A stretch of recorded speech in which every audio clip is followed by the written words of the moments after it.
রাধে রাধে। ওম নমো ভগবতে বাসুদেবায়।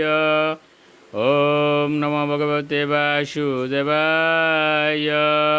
ওম নমো ভগবতে বাসুদেবায়। শ্রীমদ্ ভাগবত চতুর্থ স্কন্দ পুষণম নবম অধ্যায় ধ্রুব মহারাজের গৃহে প্রত্যাবর্তন। শ্লোক 11। ভক্তি মুহ প্রবতাম তৈ মে প্রসঙ্গ ভুয়াদনন্ত মহতাম মলাশয়ানাম येन অঞ্জসা উল্লনম উরুবেশনম ভবাদ্বিম নেশেবদ্গুণক্তামৃত পানমত্ত। অনুবাদ। ধ্রুব মহারাজ বলতে লাগলেন, হে অনন্ত ভগবান, কৃপা করে আপনি আমাকে আশীর্বাদ করুন যেন নিরন্তর আপনার সেবায় যুক্ত শুদ্ধ ভক্তদের সঙ্গ আমি লাভ করতে পারি। এই প্রকার দিব্য ভক্তরা সম্পূর্ণরূপে নিষ্কলুষ। আমার পূর্ণ বিশ্বাস রয়েছে যে ভগবত ভক্তির প্রভাবে আমি জ্বলন্ত অগ্নির তরঙ্গ সম্বন্ধিত ভয়ঙ্কর ভবসমুদ্র পার হতে পারব। তা আমার পক্ষে অত্যন্ত সহজ হবে, কেননা আমি আপনার শাশ্বত দিব্য গুণাবলী এবং লীলাসমূহ শ্রবণ করার জন্য উন্মত্ত হয়েছি। শ্লোক 12। তেন স্মরন্তি অতীতরাম প্রিয়মিষমর্তম ये চান্যদ সুত সুহৃদ গৃহবৃত্ত দ্বারা ये তব্জনাব ভবদীয় পদারবিন্দ সৌগন্ধলুব্ধ হৃদয়েষু কৃত প্রসঙ্গা। অনুবাদ।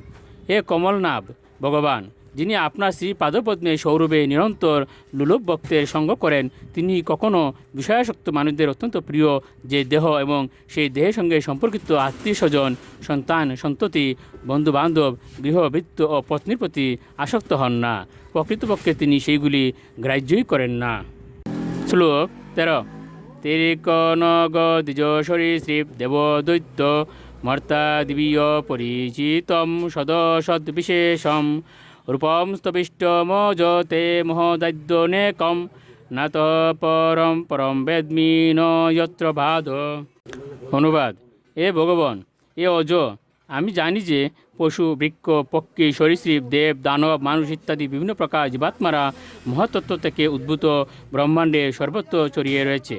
আমি জানি যে সেই জীবাত্মারা কখনো ব্যক্ত এবং কখনো অব্যক্ত, কিন্তু আমি এই প্রকার পরমরূপ কখনো দর্শন করিনি যা আমি এখন দেখছি। এখন মতবাদ সৃষ্টি করার জন্য তর্ক বিতর্কের সমাপ্তি হয়েছে। শ্লোক 14।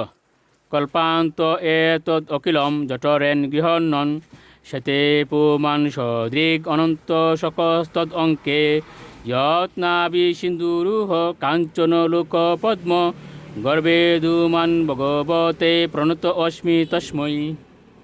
অনুবাদ। এ ভগবান, কল্পান্তে ভগবান গর্ভোৎকর্ষায়ী বিষ্ণু সমগ্র ব্রহ্মাণ্ড তার উদরের মধ্যে সন্নিবিষ্ট করেন। তিনি শেষ নাগের শয্যায় শয়ন করেন এবং তখন তার নাভি থেকে একটি স্বর্ণময় কমল উত্থিত হয় এবং তাতে ব্রহ্মার জন্ম হয়েছিল। আমি বুঝতে পারছি যে আপনি হচ্ছেন সেই পরমেশ্বর ভগবান, তাই আমি আপনাকে আমার সশ্রদ্ধ প্রণতি নিবেদন করি। শ্লোক 15। তম নিত্য মুক্ত পরিশুদ্ধ বিবুদ্ধ আত্মা কুটস্থ আদি পুরুষ ভগবান স্ত্রদিশ যদ্বুদ্ধবস্থিতিম অকণ্ডিতয়া সদৃষ্টা দ্রষ্টা স্থিতাবদিমক ব্যতিরিক্ত আশসে। অনুবাদ। হে ভগবান, আপনার অখণ্ড চিন্ময় দৃষ্টিপাতের দ্বারা আপনি বুদ্ধির কার্যের সমস্ত অবস্থার পরম সাক্ষী। আপনি নিত্যমুক্ত, আপনার অস্তিত্ব শুদ্ধ সত্যে অবস্থিত এবং পরমাত্মরূপে আপনার অস্তিত্ব অপরিবর্তনীয়। আপনি সর্বৈশ্বর্যপূর্ণ আদি পরমেশ্বর ভগবান এবং আপনি জড়া প্রকৃতি 3 গুণের শাশ্বত ঈশ্বর। তাই আপনি সমস্ত সাধারণ জীব থেকে ভিন্ন। শ্রী বিষ্ণুরূপে আপনি সমগ্র ব্রহ্মাণ্ডকে সর্বত্রভাবে পালন করেন এবং আপনি স্বতন্ত্র থাকলেও সমস্ত যজ্ঞফলের ভোক্তা।